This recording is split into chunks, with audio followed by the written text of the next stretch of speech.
Welcome back to the channel, SD fans. In a recent video we talked about technical diving, and this time around I'm at the opposite end of the scale, free diving. Now, we all like a good snorkel, but what about free diving and scuba diving on the same day? In this video I'll look at the current DAN guidelines regarding scuba diving and free diving when you're out on the same day. Now, let's dive into that video.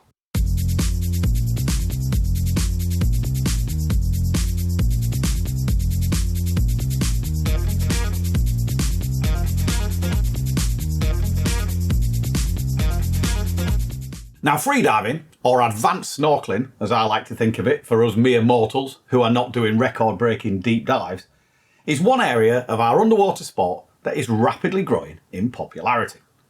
Like technical diving, freediving is effectively a niche within a niche, but it's certainly gaining ground at a serious pace. And these days, it's common to see freedivers practicing both at inland sites and in the sea alongside scuba divers all over the world.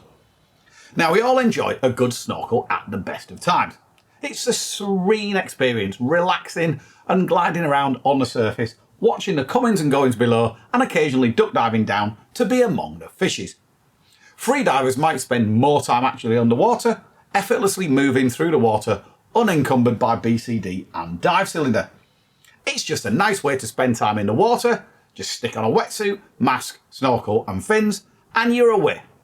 But what about when you're away on a trip and you want to do a spot of freediving as well as scuba diving? What are the risks regarding scuba diving and freediving on the same day? We asked the medical team at DAN for their take on this topic. Now, with freediving before scuba, the answer varies depending on the intensity of the exercise when freediving and the depths you reach.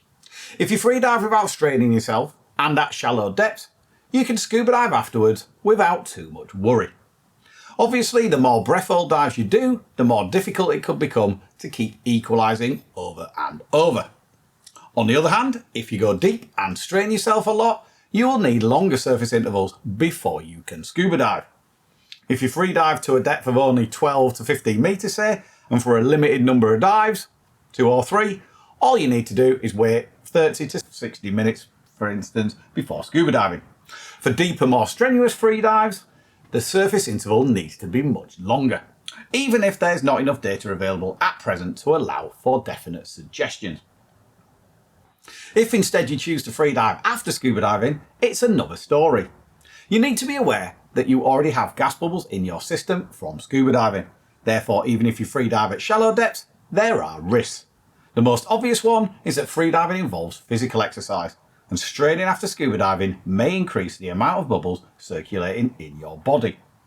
Another maybe less evident risk is that during free diving, the circulating venous gas bubbles that are already in your body from having scuba dived get compressed and shrink because of the pressure of the water.